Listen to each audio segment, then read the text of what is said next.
Hey everybody, ronarray here, and I was really hyped about Monk in general, and after some passive 3 reveals, together with some skill gems, I'm now pretty sure that Monk is going to be a very strong option.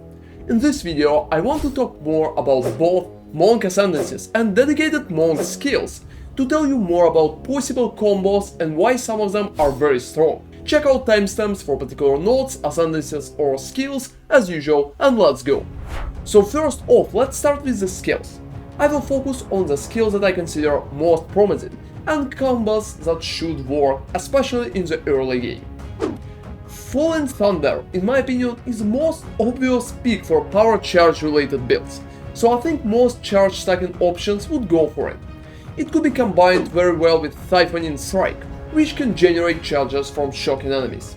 This combo would be pretty nice early on, if we can maintain shocks on bosses consistently, and I'm sure that Fallen Thunder and Siphoning Strike would be picked in almost all lightning related Mon builds. Glacial Cascade and Frozen Locus is another combo that works very well early on, so it is recommended for most new monks to start with something similar.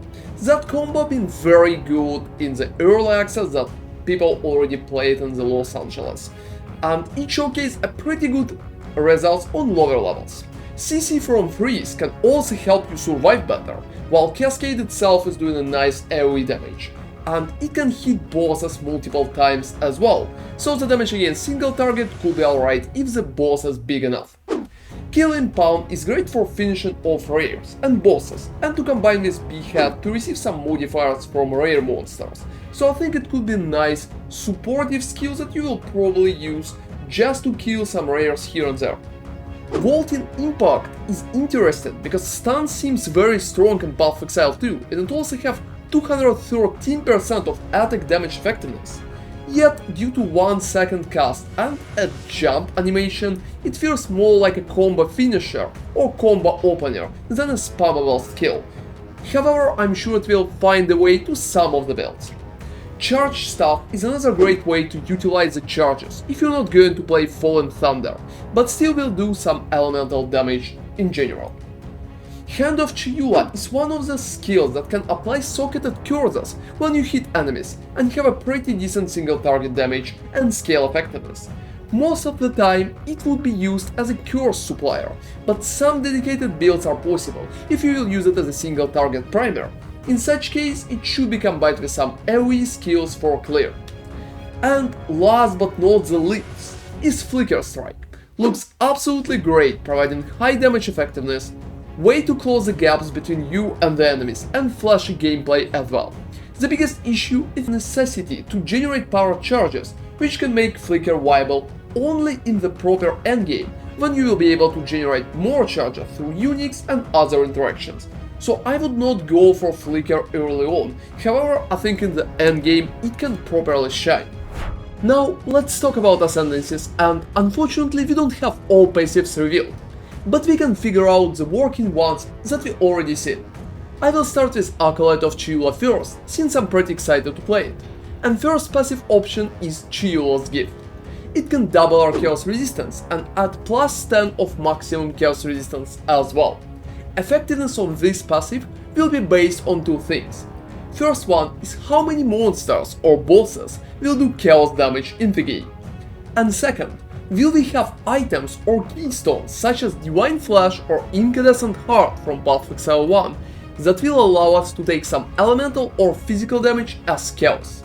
That damage conversion can make the passive pretty strong. In such case, plus 10 maximum chaos resistance is going to be just amazing.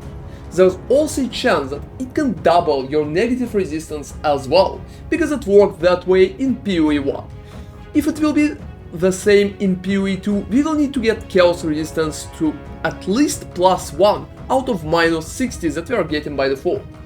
Also keep in mind that this passive is not stacking well with chaos inoculation, which makes you chaos immune, so more resistance will give you absolutely nothing. Should we take this passive or not, it will be up to 2 points that I already mentioned, but it looks like a nice way to boost defenses for only 2 points. Next one is the Ravenous Doubt. It's the passive which makes all mana leech that we have instant, and that is one of the reasons why Acolyte looks strong. Considering Monk had mana issues in almost all showcased versions, this passive should help tremendously with mana sustain, and should be naturally combined with Mind over Matter Keystone, which gives all damage taken from mana before life, providing an additional defensive layer. On top of that, it can be also combined with Eldritch Battery, which converts all energy shield to mana, making mana stack a very strong option. But please keep in mind that Eldritch Battery will not be in the game on the release and will be added later on. Right after Ravenous Doubt, in the same line we have Consuming Questions, which disables recharge of the energy shield but makes Mana Leech recover energy shield too. Combined with Ravenous Doubts, it will make energy shield recovery from Mana Leech instant as well, which is going to help with energy shield sustain, giving us 3 layers of defense: energy shield, after it mana, and only after it life. Keep in mind that Consuming Questions is not stacking well with Eldritch Battery, because it removes your energy shield completely. For most hybrid builds with energy shield, that passive looks like a must-have, because it will be significantly easier to boost only Mana Leech instead of trying to get Soul Stars for both. Making it instant is also a very strong bonus and another reason to take it. And next passive is Embrace the Darkness. It removes all the spirits, so you can't use reservation skills anymore, which is a big downside, and provides up to 600 darkness, which could protect your life and energy shield against damage, becoming an additional layer of defense. This passive works very well with Mind over Matter too, since it protects your life and energy shield and would combine greatly with the Ravenous Doubt that I already commented about. It does not sound good initially, since the downside is very big, but it stacks pretty well with the next passives in line. And next one goes Grasp the Void. It gives 1% of damage as extra chaos for 20 unreserved darkness. So when nothing is hitting you and no darkness is reserved, it will give you up to 30% of additional damage as chaos, as the maximum. It can add chaos damage to any other type of damage, including chaos itself, so conversion there is pretty simple. There's also one more passive connected to Embrace the Darkness, and for now it is completely unknown, but I would expect it to interact with Darkness mechanic in some fashion too. Generally, both Embrace the Darkness and Grasp the Void looks pretty average, to be honest.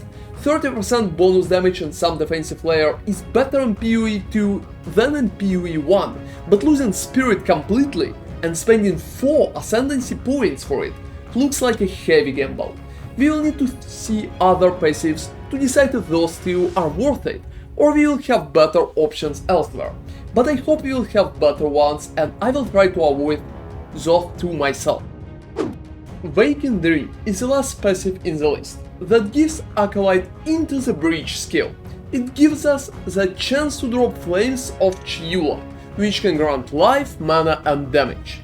Unfortunately, we don't have enough information about amounts those flames can provide, and it needs to be confirmed if we can even spawn those flames on bosses.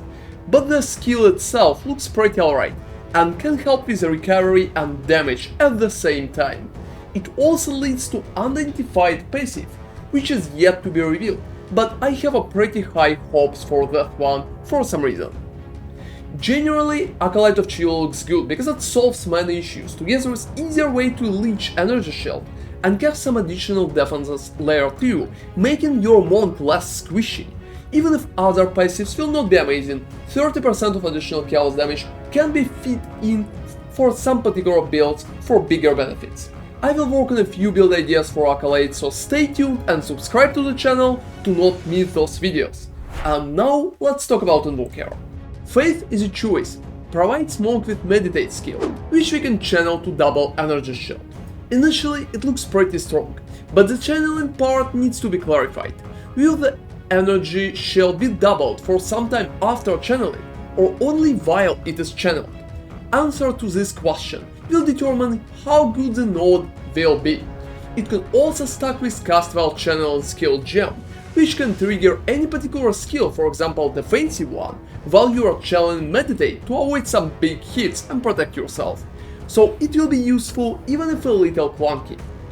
I'm the Blizzard and I'm the Thunder gives us 10% of damage as cold or as lightning respectively, which is nice but nothing special.